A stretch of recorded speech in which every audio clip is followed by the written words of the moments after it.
Hi, I'm Claire McNaughton and I'm going to give you a review of 50 Shades of Grey, the movie. Before I start, just to let you know that you can subscribe to my YouTube channel, A Mod Military Mum, follow me on Twitter at Mod Military Mum, and find me on Facebook at Claire McNaughton, and also read all about it on my blog, amodernmilitarymother.com. Okay, 50 Shades of Grey, the movie. Well, I think that there has been a lot of controversy around this book, partly because it's saying that it promotes abusive relationships, and I had a lot of conversation on Facebook with people about whether or not the books do promote abusive relationships to susceptible young women. And whilst I understand that this does create this very sort of sexy scenario of this relationship, I, as a 42-year-old woman, was able to distinguish between fiction and reality. So for me, 50 Shades of Grey doesn't actually reflect a true, genuine relationship between two people. I am able to distinguish this between reality and the books as a fictional story. So to me, 50 Shades of Grey is a story that has evolved out of Twilight fan fiction and Romeo and Juliet and Beauty and the Beast and these sort of great narratives. And now there are lots of books in literature where the relationships are dysfunctional and fucked up. And I think really what's important is the enormity of the success of this book. So this book, I suppose, brings these very dysfunctional, distorted relationships into the lives of many, many people who are not able to distinguish between fiction and reality. However, just for argument's sake, I can distinguish between fiction and reality and know that this is a made-up story.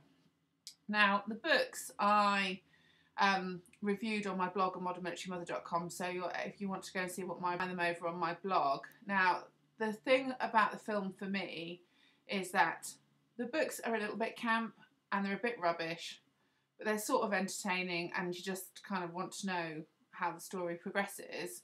The film, on some level, was too good for the story, in that there was lots of key pivotal moments that were in the books that the film also told those stories of. So you were able to follow the storyline of the book through the film, but I think the film took itself too seriously.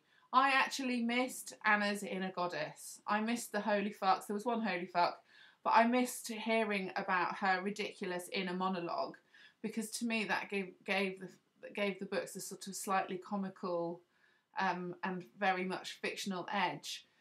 The film made the relationship seem much more abusive. So if you are one of the people that wants the film to be revealed as a film that depicts abusive relationships, then I think the film definitely is going to do that for you. It doesn't show the relationship to be anything other than sort of slightly stalkerish and a bit odd, because you miss this whole inner monologue of Anna that you get out of the films. There were moments when the film was so awful that I genuinely didn't think that I was going to get to the end of it. And this was also made slightly worse by the fact that I was sat next to a couple who, the girl had obviously, very young couple, well, younger than me, it's probably like 20s, in their mid-20s. He had been dragged along for Valentine's Day to support his girlfriend, was completely disinterested. So that made it a little bit awkward because I was sat next to him. And also, we were in a very full auditorium in the cinema, so lots of people were cheering and whooping and crackling their popcorn wrappers and stuff, and that was irritating. So I don't really like going to films where it's really busy anymore, because you can I'm definitely turning into a nana. And also, the film was just so slow. It just dragged itself out. It lost all of its pace. And while there were comic moments in it, they weren't enough to sort of carry the film along. So for me, it was agony. I am obviously going to commit to seeing the series, just because I just want to see what is being created. But I'm able to endure a bad film. But I have to say that there were definite moments in 50 Shades of Grey when I thought, fucking hell, I'm not going to get to the end of this film. How much longer?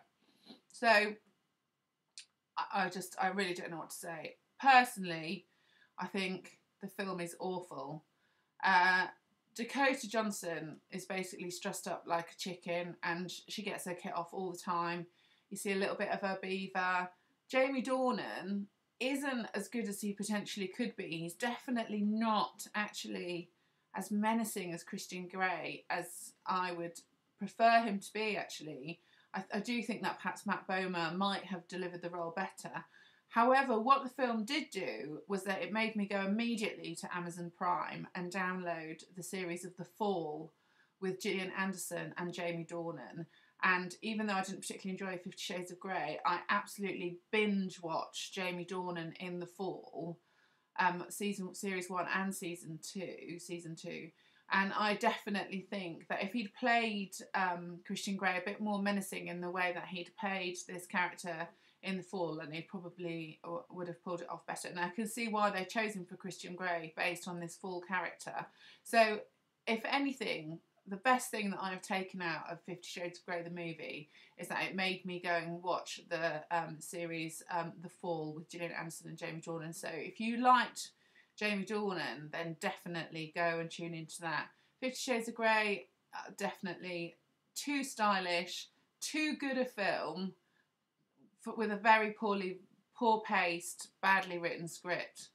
You know, for me, I know that I've read reviews where everyone's like, oh, thank God she didn't do her inner voice. But for me, the fact that her inner voice wasn't there was just a complete disaster. So I miss that sort of campness. So for me, I'm afraid 50 Shades of Grey, no, definitely don't do it. Wait till it comes out on DVD if you want to see it that badly. But honestly, don't go to cinema.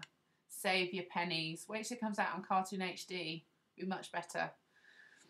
So, there you go. But go to my blog, A Modern Military Mother, and check out my 50 Shades of Grey book reviews, which are hilarious. Much funnier than this very sort of lame YouTube video.